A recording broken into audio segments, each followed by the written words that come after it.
things. And so the title of this evening's talk is Conclusion Binging. We tend to binge on quite a few things. Binge on food, binge on Netflix, binge on whatever it may be to help us deal with our life, to get rid of difficulty and maybe do something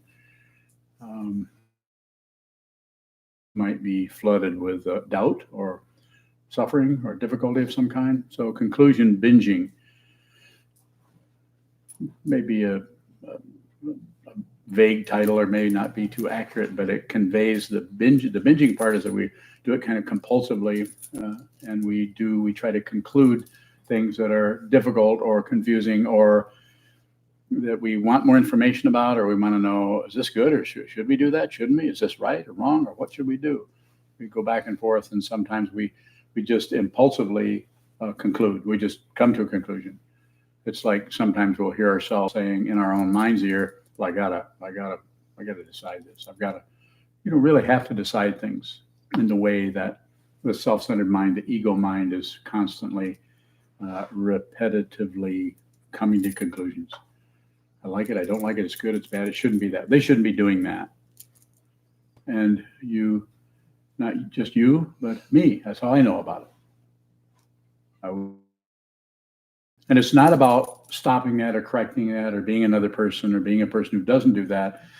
It seems to be necessary to really be aware of the way in which you may be doing. Maybe you don't do it much, but occasionally when we're in the process of giving something our attention and we're receiving something that's coming our way, because it gets a little sticky or prickly or difficult or challenging or brings up a sense of not knowing or a little bit of confusion coming along with that before the words are even out of the person's mouth, or before we actually have a time to actually, what should we say, contemplate that without having an opinion about it. Have you noticed that? How sometimes you just can't hardly stand the space of not knowing.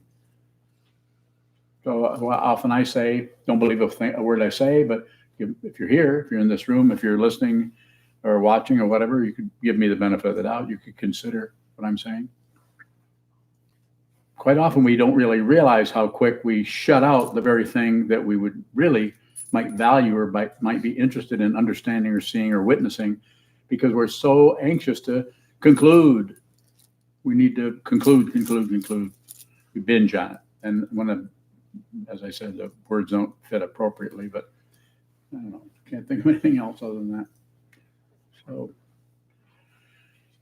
and again, it's about seeing that, not stopping it. Because if you try to go in and do surgery on something you have not really looked at clearly, then that surgery, even though it might be fairly helpful or accurate or effective, if you were to really look at the situation as it is, maybe it does need surgery.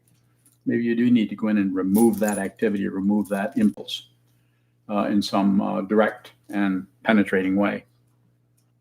Or perhaps just seeing the process,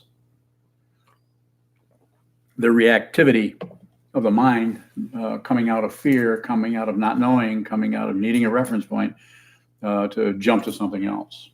We actually avoid the very situation that is in front of us, whether it be a conversation we're having with a neighbor, with a friend, or with an enemy for that matter, where we go to something else. We actually abandon the very situation that's in front of us, which perhaps may be full of much deeper understanding than the shallowness of the conclusion. The conclusion gives the self-centeredness some kind of, street cred. You suddenly get, at least you know something. At least you have a conclusion. At least you know what to do about it. At least. How many times do we use that word? 10, 20? Well, at least I'm Caucasian. Probably never use that one, do you? Not a good idea.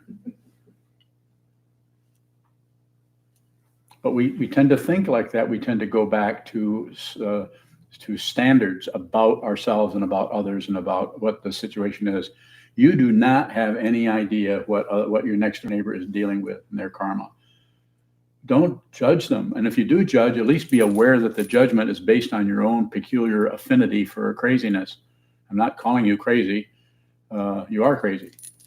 And you're crazy in a way that not in the conventional sense that you need medication. It's just that we spin around and we don't really look clearly or sanely at our world.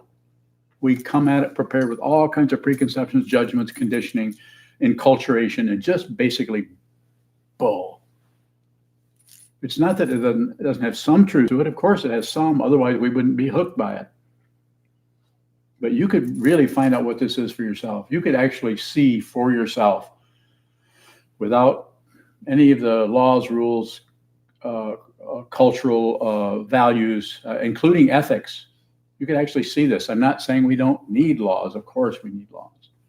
But you can actually bring your mind into each situation with a sense of openness and a willingness to understand deeply what any given situation is, because there are no two situations that are the same, even though they might fall under the same law or rulership or custom or structure.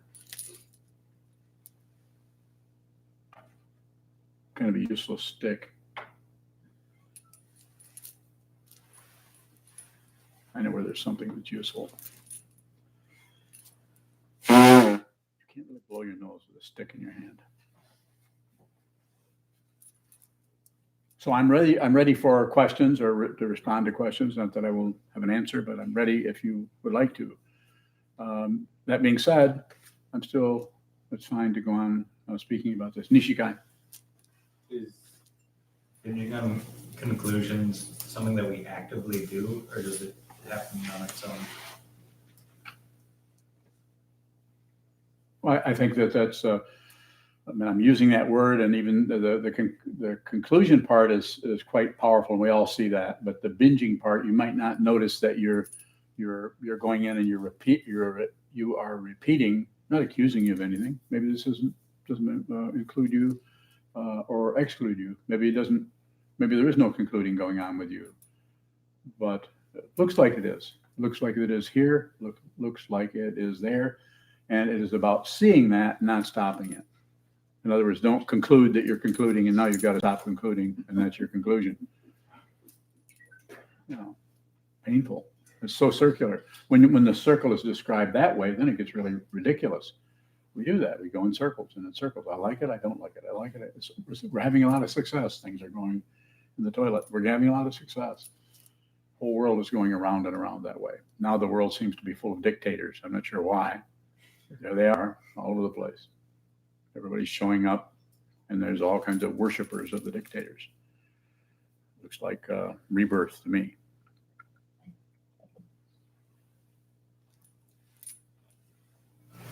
When we begin to wean ourselves off of conclusions, it feels like that space is incredibly uncomfortable. That's a conclusion. Go ahead, please. How do we, out of that discomfort, not go back to the safety of conclusions? That's good. So I would say don't maintain anything, but notice the lack of stability in that we do go back and forth. The awareness that the traveling back and forth is a kind of movement, but the awareness that sees that happening is not doing anything. It's not joining. It's not refusing. It doesn't believe it. It doesn't disbelieve. It's doing nothing in particular. So weaning yourself off, it might not be a bad way of saying it, by not feeding into it. By seeing it, there'll be a lessening of the grasping quality there, but it may not come in the with the timing you would like. You'd like it to come to an end. So that may or may not occur. You may have to settle, so to speak, for just the awareness of it. Sometimes this is it's talked about in a way where you may have to be aware of a lot of negativity coming and going before you see it so thoroughly that it just collapses because it no longer gets any support by being accepted, rejected, or looked away or ignored. Anything that's happening gets its fuel or its propulsion from opposition, agreement, or ignoring those three. So if you're looking at it clearly, those three will begin to dissolve because you're no longer frightened by that.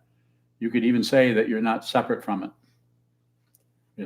Is the fear a conclusion still? And the fear comes up and we're not sure what it is, so then we conclude we're afraid of something. Mm-hmm. So I'm wondering about that discomfort of feeling like you're not having a conclusion, but there's still some sort of instability there. And if that's just still a subtle attachment to, I guess I'm just still trying to understand what looks like no conclusion still might be a form of conclusion. Mm-hmm. Yeah, if you're concluding, you're not concluding, then not. It's you're missing what's happening. If you conclude that, well, I'm not really concluding anything. I'm pretty open. You ever been talking to someone and when they tell you that they're open-minded, Yeah. and you know that they're anything but open-minded. People who are actually open-minded would never say that. People who actually live in more of an open dimension where they're, if you're actually allowing other people to be who they are, you'll go unnoticed. People won't say, oh, they're so open. If somebody says, is it you're so open, or somebody else says somebody else is so open, probably not. Probably a little bit maybe, but fundamentally not. If you run into somebody who is open, they're practically invisible. Yes. Sometimes you talk about natural boundaries and artificial boundaries. Are there natural conclusions and artificial conclusions? Fire's hot, natural. Water is damp. So there's natural, and I don't know if that's what you're asking about, but then there are other ones that are more complicated, more. So that's why it's not that there isn't something there that that is conclusive, but you have to respect the dynamic that's happening there, because it may not be doing you may be getting in the way of that based on your own wish for something to be different than it is. It's called getting in the way of just the natural hierarchy of things, the natural karma that is coming and going. We do it all the time. One of the ways we do it is we judge other people. If somebody's doing something that we think is wrong, we don't give them any room at all. We immediately, well, they shouldn't be doing that. And we would do it up with ourselves. Quite often, if we have negative thoughts about somebody, we might justify it, or we might add on to it or elaborate onto it, or we might gossip about it with someone, or we might scold ourselves for thinking such thoughts. They're not that different from each other. Doing anything with what arises other than being aware of it or observing it is probably making it more difficult. Okay. How can we see or understand what natural conclusions arise in relationships, abroad? So an easy way to do that, and I'm not saying it isn't more involved than that, but an easy way to do that is whatever occurs, don't agree, don't object, don't look away. Don't agree with it.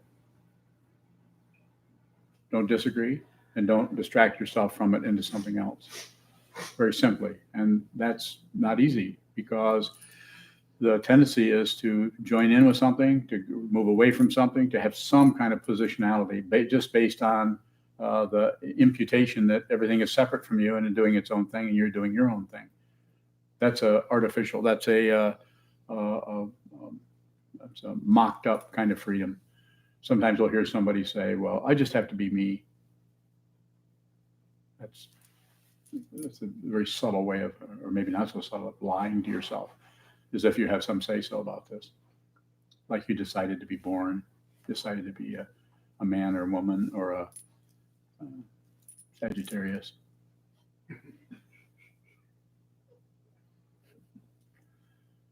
We don't have that much say-so, but something we do have is we could actually receive whatever is showing up.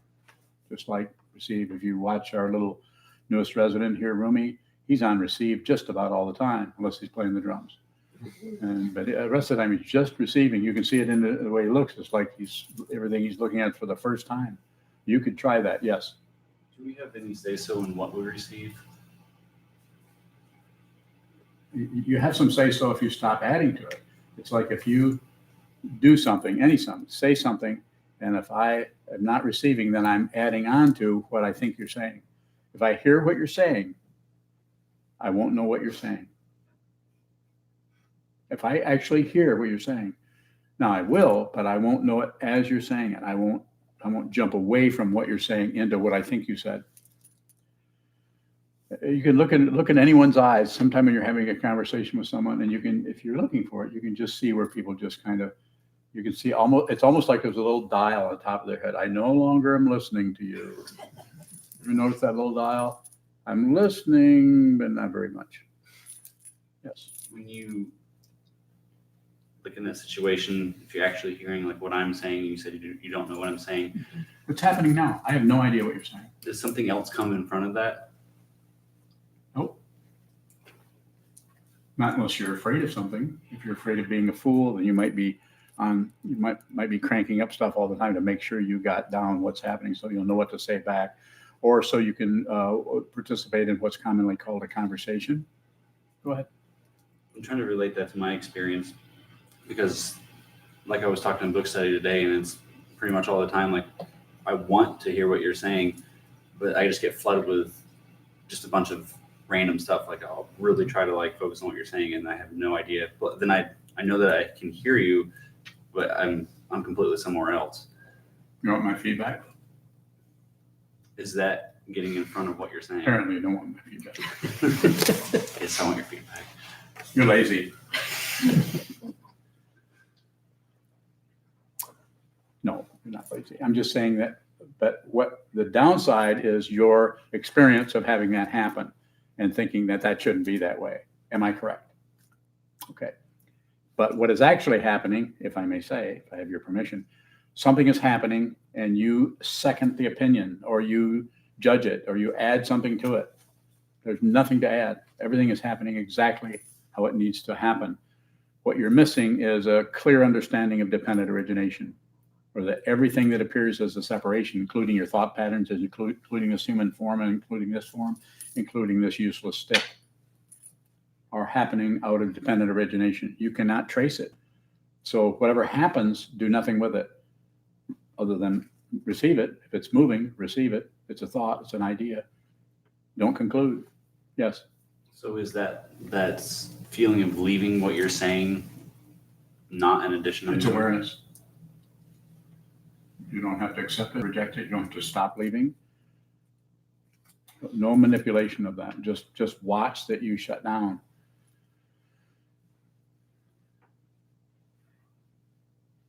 You're doing it now. Yes. It seems like in teaching situations, if somebody asks you a question and you respond, and then that person starts to not listen, that you continue to speak anyways. You or me? You? I do. It seems like it. You sure? I didn't notice that. What do you guys think? No? Okay, go ahead. So when somebody's kind of listening to you and you see that they stop listening, is it helpful to stop talking? Okay, to say that it's helpful, you've already abandoned the whole thing, and you're looking for some kind of should I or shouldn't I? If you're doing should I or shouldn't I, then you're lost in separation. You're lost in not only the separation of your own imputed identity as a separate being, separate from the world and separate from anybody else, but also imputing or believing in they're actually separate, that everything is separated into its own individual deal. So don't do anything unless you have to. And then if you have, that means that it's called patience. You won't do anything. You won't do anything. And then you'll notice the bewildered look on the person's face. You'll say, what were you saying? I'm being silly, but I'm just saying if you're there, there will be a sense of knowing what's being said without actually having the understanding of it all laid out in conceptual form. So you receive it. Just like when it's like receiving thoughts, the same thing you receive a color or a fragrance. The same thing. That's thinking process is not all that's, what do they say? How do they say it? Not all it's cracked up to be. It's valuable. We need it. but it runs just fine without your interference. Thinking process is just fine. Smelling, tasting, hearing, seeing run just fine without any kind of commentary happening. When I say out without any commentary, I'm saying without the extra commentary. I'm making damn sure you know what that is, and should it be allowed in here? Should you stop it, or should you add to it, or is it worth anything? Should I even think about what should I conclude about this? More? I guess in that instance right there, like I started not paying attention to what you were saying, but you continue to speak, and I noticed that when I do that, I missed it. when I'm interacting with somebody and it looks like they're shutting down on what I say, that I tend to just trail off with that and stop speaking. I wouldn't do anything. I wouldn't come up with a conclusion about how you should function ahead of time. So, excuse me. So I notice, and you notice, and we all do. You notice how you're talking, and sometimes someone's talking to you. Sometimes you'll notice that you kind of abandon them or go into, what you're going to buy at Walmart when you get there, and then you come back in and go back out. Just observe it. You don't have to correct that. You don't have to try to be present. Just like a sitting meditation, quite often it's thought like, well, you need to follow your breath. You need to make sure you all stay in the room. It's just a misunderstanding. You don't have to do anything other than, if you're listening to me, hold still. It's the movement of the body that makes the body-mind function in a way that is not particularly open to what's happening. It tends to close down based on causes and conditions that have been happening since beginningless time that creates the situation called a human being. Shoka, formerly known as Genotry. Yeah. I don't know where that came from, but were you ever a cowboy? Yeah. Thought so. Yes, sir. To speak of a very specific experience and occurrence, and just ask for advice. My manager, current manager, has a lot of trouble in this area of communication. I and other people have noticed that if you want to speak something to her, you have to sort of pitch it in 3 different ways, 2 or 3, before she will understand. And she will often. What kind of work, if I may ask? Yeah. What kind of work do you do? Credit union. Okay. And so, how can I communicate in a way that is more mindful, and how can I practice, compassion when there's a lot of frustration around that? Yeah. So, not knowing the specifics of the situation, so as much as you can, listen. I wouldn't, unless it's absolutely necessary, I wouldn't offer it and make her drag it out of you. I mean, if she's your boss, that means that whole situation's got to work, and it's only going to work if there's some kind of cooperation going on. And if you're feeling, and of course I don't know the situation, I don't know her and don't know you, but I'm just saying less is probably better.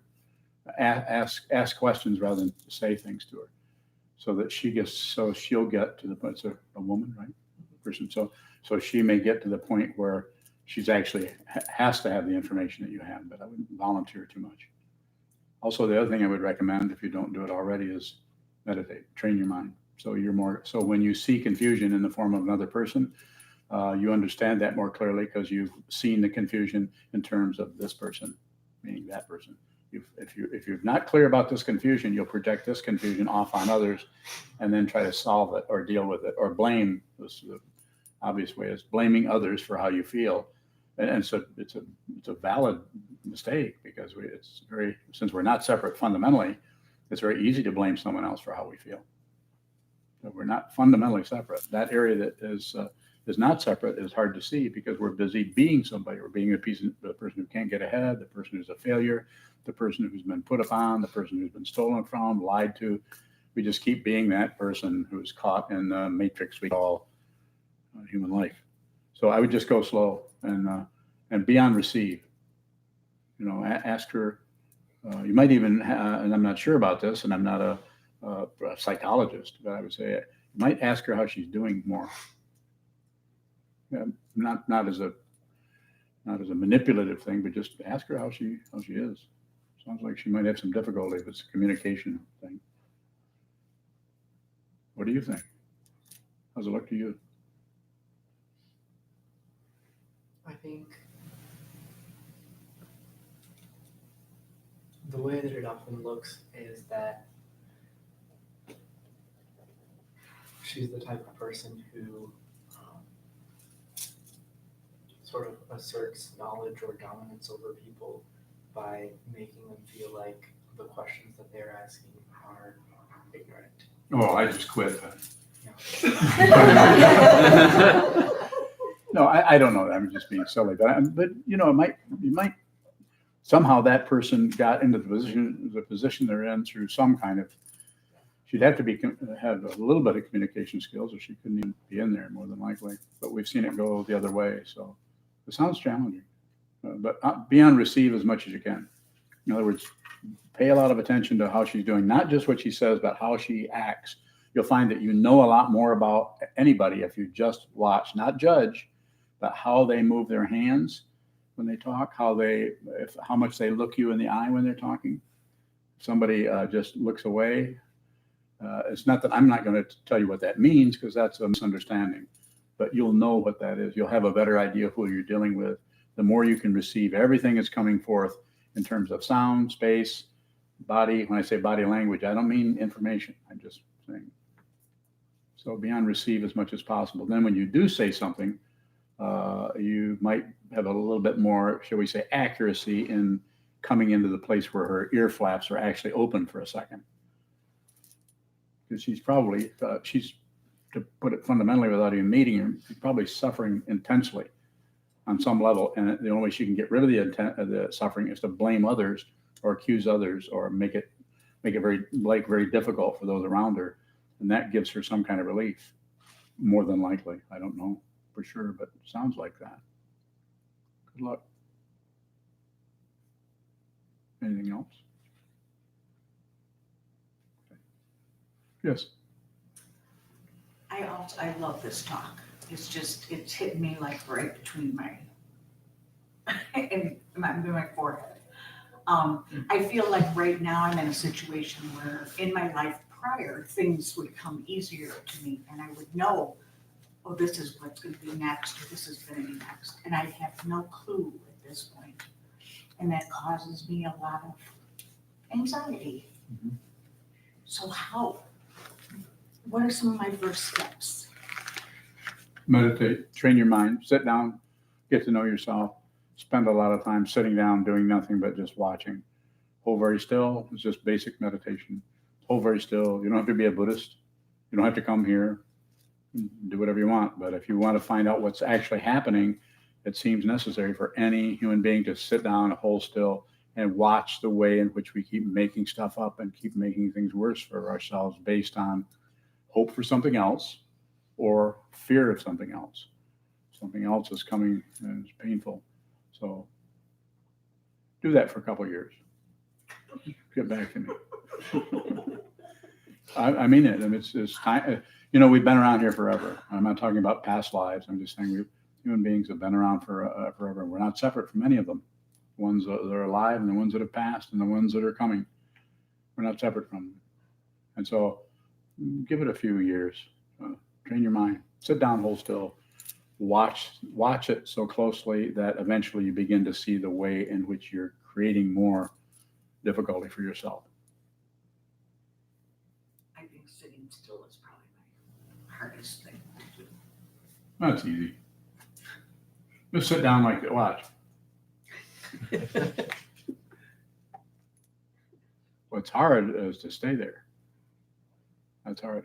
But do it in small bits. Sit down, get a bell, or if you don't have a bell, get a water glass, half full of water, hit it with a spoon, sit there for 5 minutes, and don't move.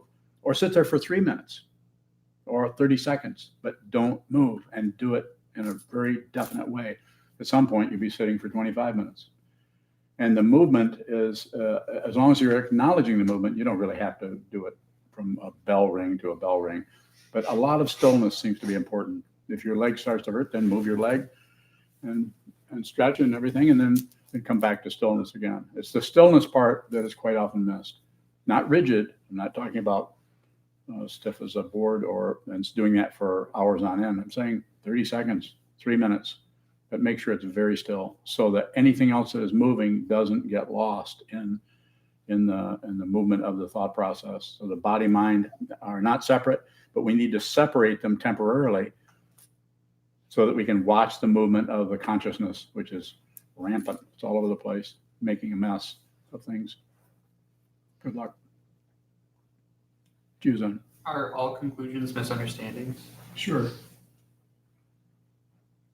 I mean, some could be very harmful and some are benign, but anytime every conclusion is like this.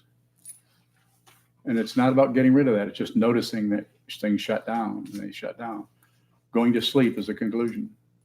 At night, we conclude consciousness of this form and go into another form. We abandon this realm for another layer. You could call it a deeper layer. You could call it a more rarefied layer, more subtle. Call it anything you want, but it's definitely some kind of conclusion.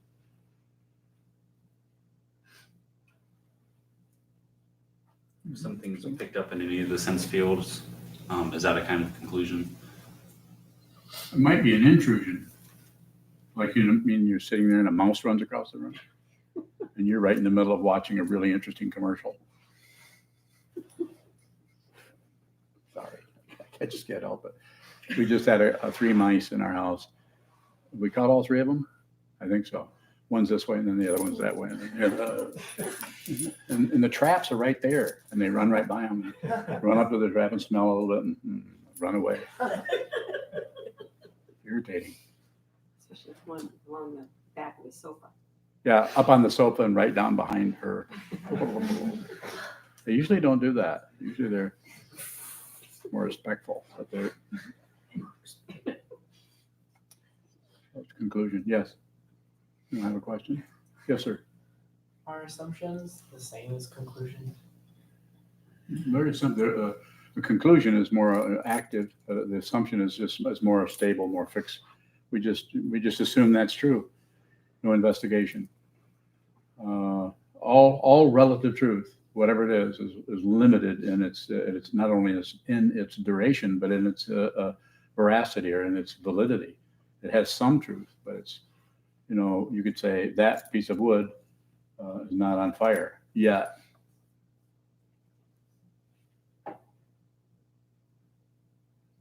Just a way of talking about it. Anything that's happening is not going to last.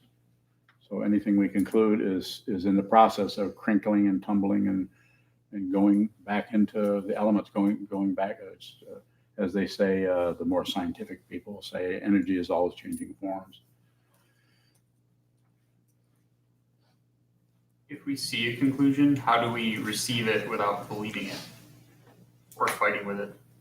Well, you have to notice that you're fighting or notice that you're believing. That's enough. You don't have to lock and load or go into any more warfare to manipulate and try to get so you're not doing that. Because that's also another form. That's disbelief. Belief, disbelief, and ignorance, looking away also. You have no idea what that is. You've disconnected totally by distracting yourself into something else. And it's about being aware of those modalities and watch how they come and go. And you will notice after a while that which is aware and is not necessarily looking for results, but just awareness, just what is arising in the field of awareness. Eventually you, without even being coaxed or coached for particularly, will begin to see who's witnessing this. Is there a witness to whatever is happening? Is there a witness to the confusion?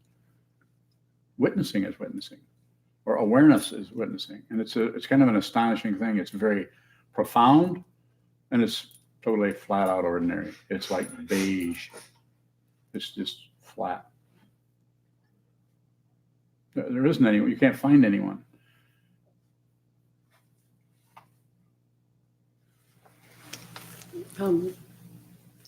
In these intense political times, especially today with the impeachment resolution being taken, and a week from today, our president will be here in Battle Creek speaking at the arena.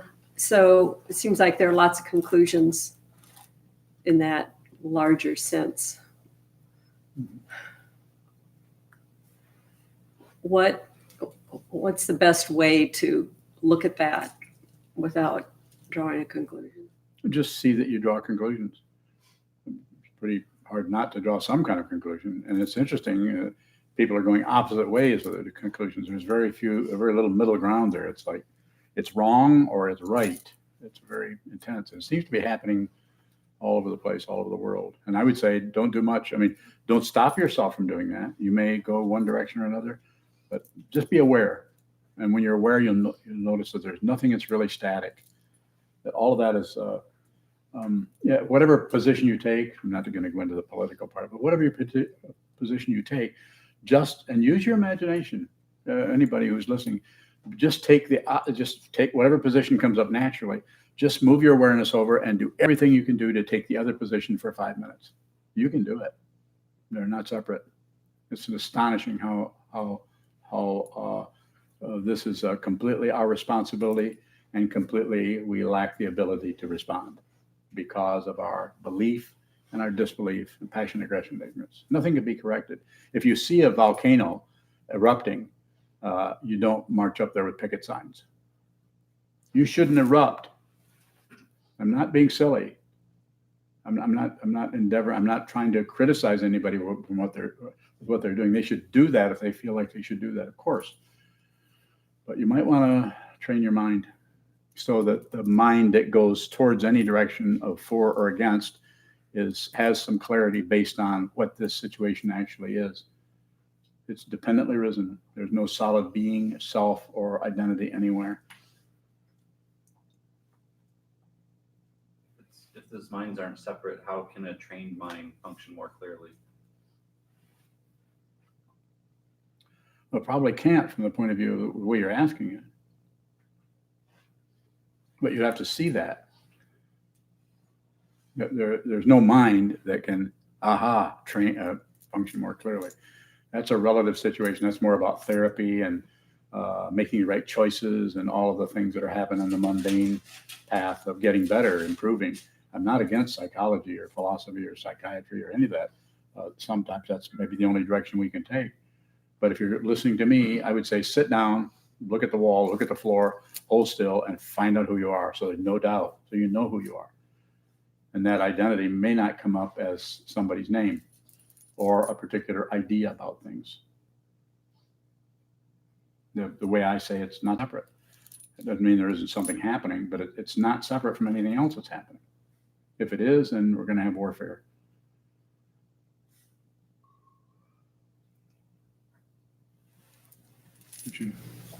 Two questions from Benjamin in Florida.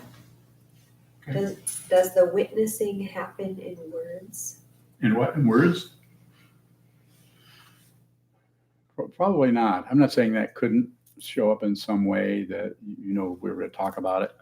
I'm saying there's couldn't be some aspect of it, but probably not. Words are conceptual, very much solidified concepts. They usually have a couple of vowels, maybe what's that other parts of speech? Noun. No, that's an actual word. An adjective, is that part of it? No, that's not. You know what I'm saying. But he knows, Ben knows what I'm saying. Is it Ben? Yeah, I'm saying it's not that there couldn't be a quality of that happening, but the actual insight into it is without any reference point. It's without I got it. If something comes up, I think I understand that. Little suspicious. His second question. What are the possible ways to speak about conclusions without making what you say a conclusion? I know you're trying to trap me, but I'm untrappable.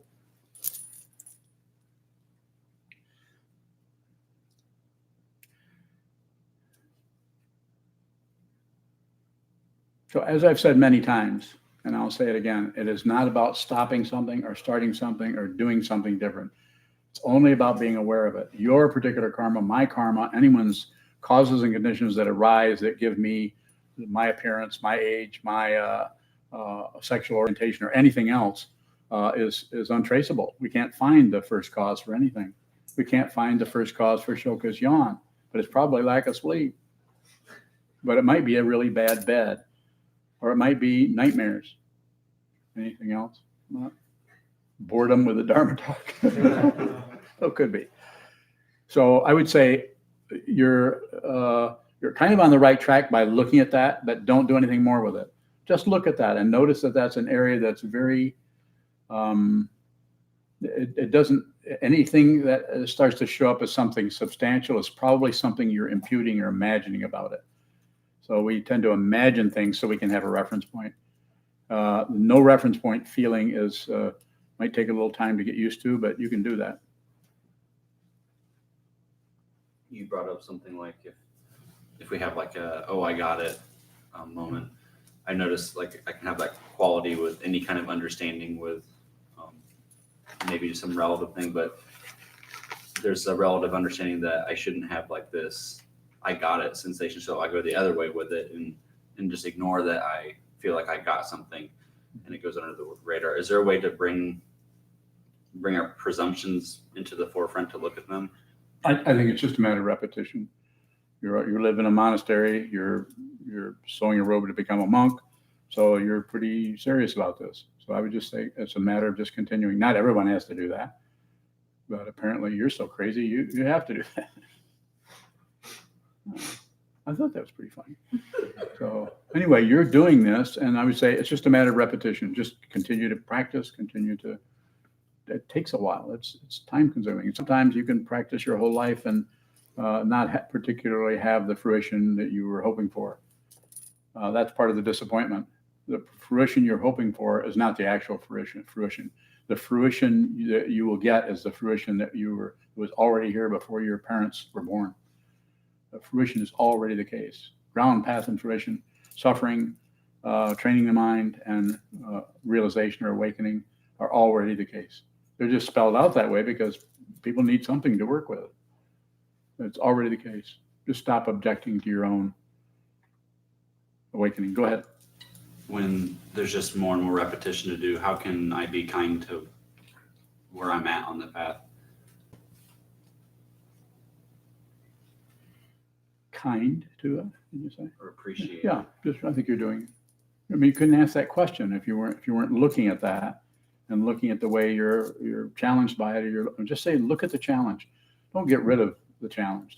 Don't try to fix yourself based on a misunderstanding of the nature of the mind, thinking that it's some separate thing that needs some kind of special dose of some kind of medication. Most medications are cover-ups. It's rare to find a medication that actually solves just solves the situation. All of them come with some kind of, not going into that, but even meditation practices come with some kind of problem around creating more circularity, more spiritual materialism. Don't you? 2 questions from Greg in the UK. Yes. By looking and not finding a self, is that a conclusion? No. No, it's not. The second question, isn't it impossible to find the self if the self is the one that is looking? Yeah, you can't find it. Wasn't that his question? Well, that's my answer. You can't find what you're looking for. If you think you can, this is samsara, life and death and suffering and pleasure and suffering and pleasure and suffering, around and around and around. It's, as Trungpa Rinpoche once said, it's the final disappointment. Realization itself is fundamentally disappointing from the point of view of ego. Ego is not going to get its way. Ego cannot march into enlightenment. Ego does not become enlightened. Nor does it have to go away. It's fine if it wants to hang around. I think earlier in the talk you said conclusions are shallow. How is that the case? Because it's deep. its conclusions are, we settle for a surface understanding of it, and it has a relative truth to it, so it seems solid. In some way, it seems like, well, it's there, we're there, that's the conclusion. We can even have our neighbors conclude the same thing or something similar. So we get feedback from, that's what conversations are about. We have a conversation with somebody about something, we'll notice that we have similar conclusions. It's called what? Friendship. But actual friendship may not look like that at all. Actual friendship may be much different than that, than someone who just supports you in the middle of your neurosis. If you, go ahead. What is deep then? Yeah, it's endless. There's no bottom. It's like the image that's been used, but awakening is like jumping off a mountain. It looks like suicide, but you never hit. There's nothing to hit. You just fall forever. There's nothing ever happens. Like His Holiness the 16th, Karmapa said, nothing happens. Everybody chuckled. Made bumper stickers and stuck it all over their Volkswagen buses. Can we see the depth of something? You can be, you see it when you start to get frightened. That's when you start to see the depth. And then maybe you'll begin to fall. But you just notice after a while that you never hit anything. Kind of disappointing. We all like results. Wham! I finally made it to the bottom of the cliff.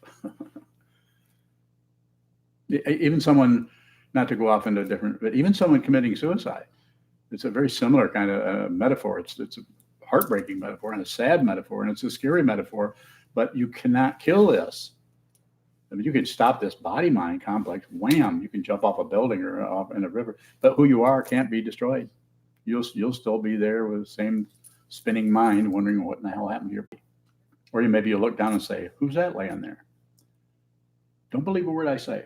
I'm not here to convince you of anything. Nothing here to believe. I'm not here promoting anything other than what? Find out who you are.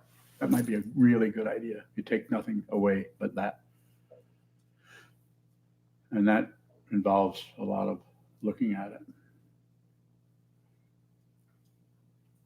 So You brought up how we're attached to results, like with the hitting.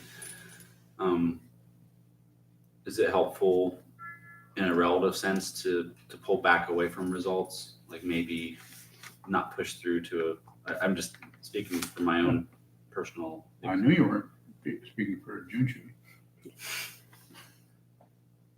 Yes.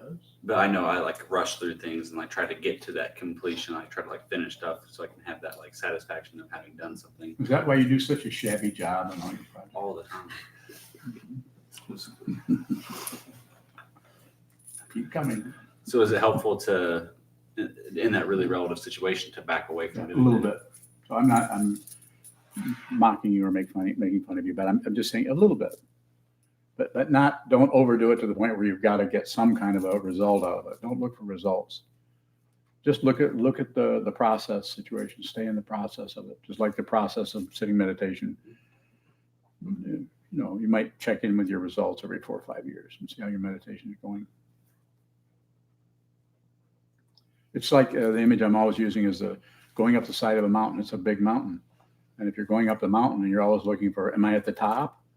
You know, it's kind of a dumb question to somebody who's looking at the whole mountain. Somebody standing halfway up the mountain saying, why don't I ever get to the top of the mountain? As they stand still or sit on a log or, you know, smoke a camel. Don't smoke camels.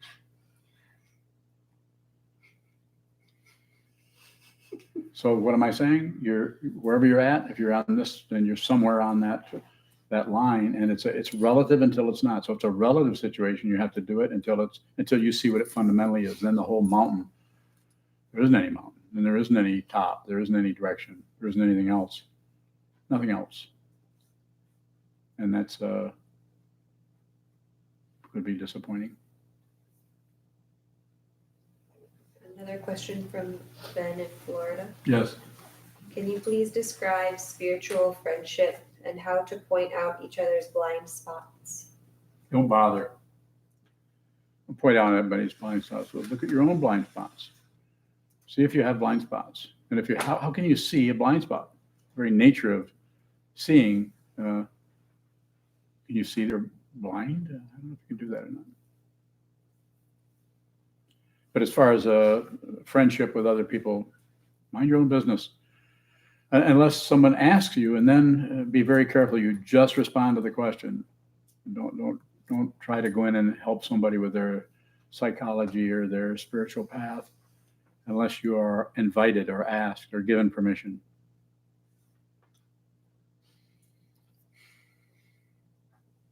Other questions?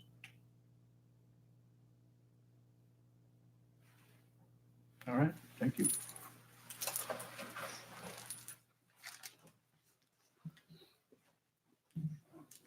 We'll stand and dedicate the merit at the back of our red chant books. I'd like to call everybody's attention once again to the donation boxes in the hallway. As always, we appreciate and depend on your generosity to help keep these teachings alive. Thank you. May the merit of this penetrate into all places so that we and every sentient being together can realize the Buddha's way.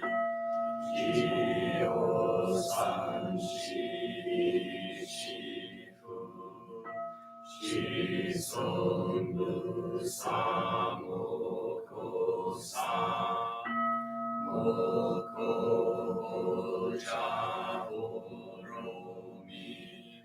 The 10 directions, the 3 worlds, all Buddhas, all venerable ones, Bodhisattvas, Mahasattvas, the great Prajna Paramita.